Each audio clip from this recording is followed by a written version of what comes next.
Hello, everybody. My name is Alessia Buscaino, and I am a senior lecturer at the School of Bioscience here at the University of Kent. And today, I'm going to discuss with you the research of my laboratory. My lab is working with this organism here. Its name is Candida albicans. And what you see in this picture is a colony of Candida albicans. It contains millions of Candida albicans cells. If we would zoom in inside one of these colonies, we could see a single Candida albicans cell. This cell looks like that. It's a yeast. Candida albicans is a yeast, and it's also a eukaryotic organism. This means that the cell structure of Candida is very similar to the cell structure of human cells. What people do not really realize often is that Candida albicans is also a dangerous pathogen. But it's not always a pathogen. Candida albicans, indeed, can live inside the body of most individuals. It is estimated that 70% of the human population is colonized by Candida. And however, in this situation, in most of the cases, it does not create any problem. Most probably, we get Candida at birth. It's the first presence from our mothers. And Candida lives in the gastrointestinal tract of human being. As I was saying, normally, this does not create any problem. However, when our immune system gets compromised, Candida is responsible for a wide variety of pathologies. This can happen when, for example, people are under a heavy antibiotic treatment, or, for example, in cancer patients under therapy, or HIV patients. In all these cases, Candida can switch from a harmless to a dangerous pathogen, causing a wide variety of pathologies. And this can range from very common, annoying, but not life-threatening mucosal infection, to less common but life-threatening bloodstream infection. Thus, just to give you a proportion of the problem, it is thought that 70% of women get at least one Candida infection in their lifetime, and many women get much more than one infection. In addition, if Candida can migrate from the gastrointestinal tract to the bloodstream, it can reach and colonize vital organs in our body, causing their failure. And in this case, mortality rate is up to 50%. As I was mentioned, Candida is a eukaryotic cell, and therefore its structure is very similar to human cells. Because of that, it's very difficult to design drugs that specifically target Candida albicans, but they're not toxic for our cells. Indeed, there are just 4 different classes of anti-fungal drugs used in the clinic at the moment. And to make things worse, the number of Candida albicans strains resistant to these drugs is increasing every year. There is therefore an urgent need to understand the biology of this organism now, because this is the only way that we can, in the future, defeat this pathogen. And therefore, my lab, as many other labs across the world, is trying to understand what makes Candida such a dangerous pathogen. How is it possible that the same organism can be harmless in certain situations and a dangerous pathogen in other situations? And the answer to this key question probably relies on the plasticity of this organism. And in the next couple of slides, I will try to explain what we mean by plasticity. Candida displays what we call morphological plasticity. What does it mean? Candida can actually live and divide in different morphological forms. And each of these forms colonizes a different part of our body. For example, commensal harmless Candida lives and divides mainly as a yeast, while infectious Candida can live and divide as a hyphae. Hyphae are these elongated structures. They are very strong structures. They can break our epithelial cells allowing Candida to reach the bloodstream. And once in the bloodstream, Candida can reach and colonize vital organs, causing their failure. So understanding the key determinant of this switch will be key to understand why Candida is such a dangerous pathogen. However, Candida displays a different type of plasticity that is called genome plasticity. And this genome plasticity is much less understood. And my lab is trying to understand the mechanism driving genome plasticity. So what is genome plasticity? To understand the genome plasticity, we have to understand the structure of Candida DNA. If we would zoom in inside the Candida albicans cell, we could see a tiny nucleus. Inside the nucleus, the DNA is present. What is the DNA? The DNA is the key molecule that stores the genetic information important for building our body, but also a Candida cells. How does the DNA do that? It does that because the DNA contains genes.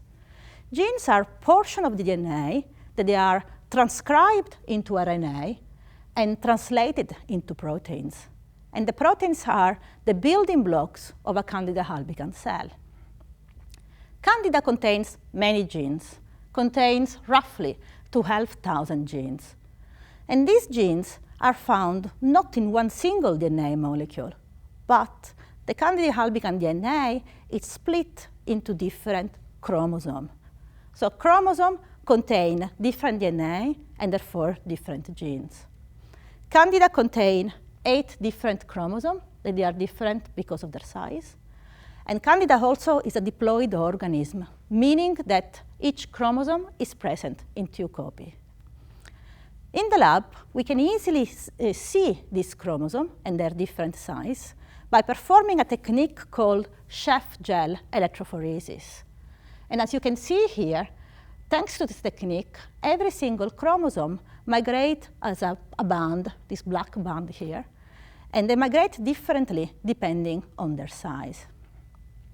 What it came to surprise to the community is when we started to analyze the chromosome structure of pathogenic Candida albicans strain, because it became soon evident that this chromosome structure looks very different. And I hope you can appreciate here how different the chromosome of Candida albicans strain can look like. What are these differences? They are major differences. For example, a whole chromosome can be duplicated, or a part of a chromosome can be translocated, can swap between one chromosome or another, or a chromosome or part of a chromosome can be deleted. So this has major consequence because, as I was mentioned before, chromosomes contain genes, and genes are transcribed into RNA and translated into protein. So now, if you delete or express a whole bunch of genes, you can completely change the protein landscape of a Candida albicans strain.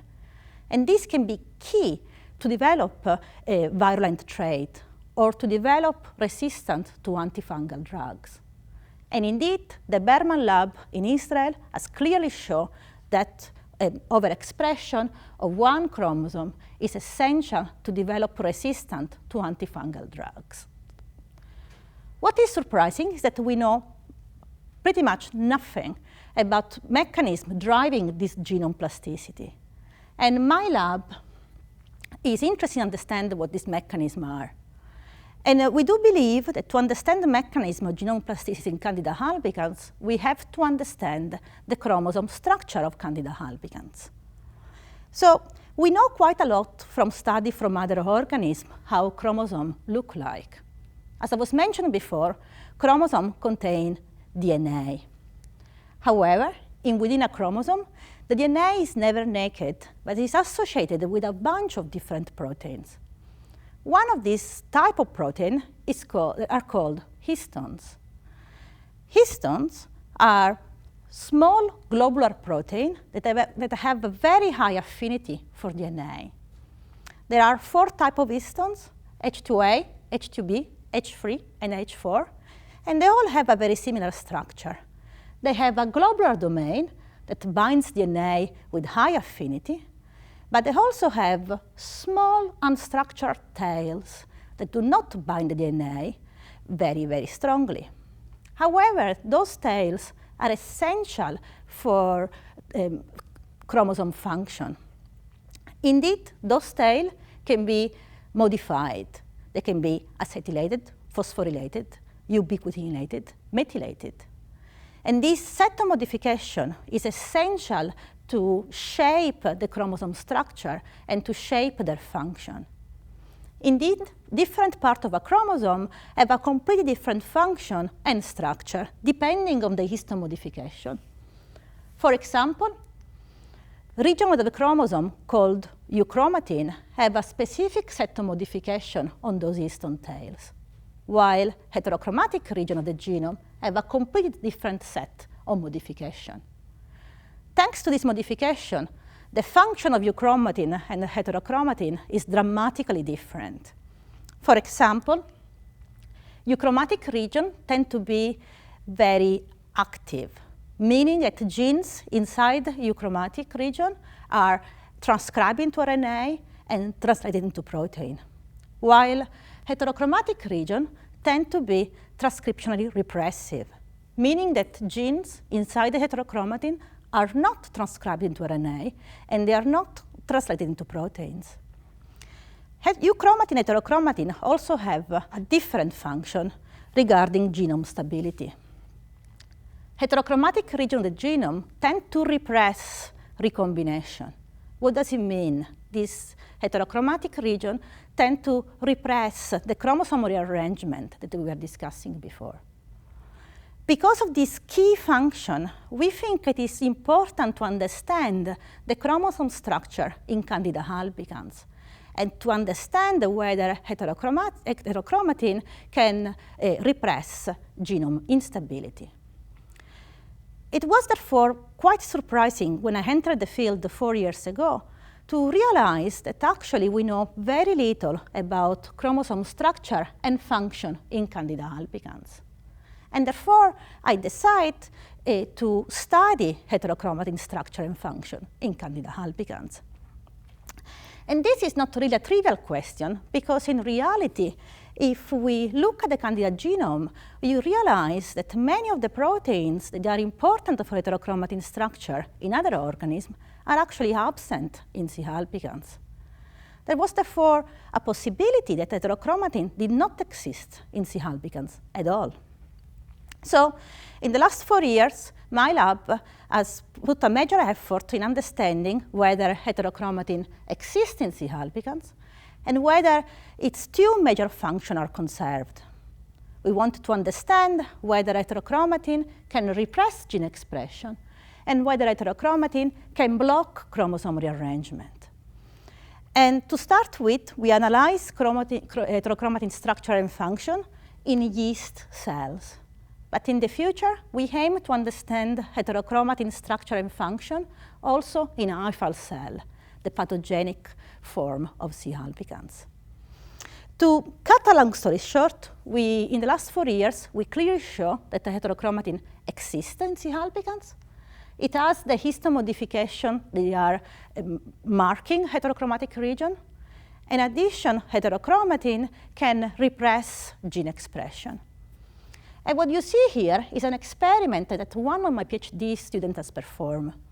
This is a genome-wide RNA sequence experiment.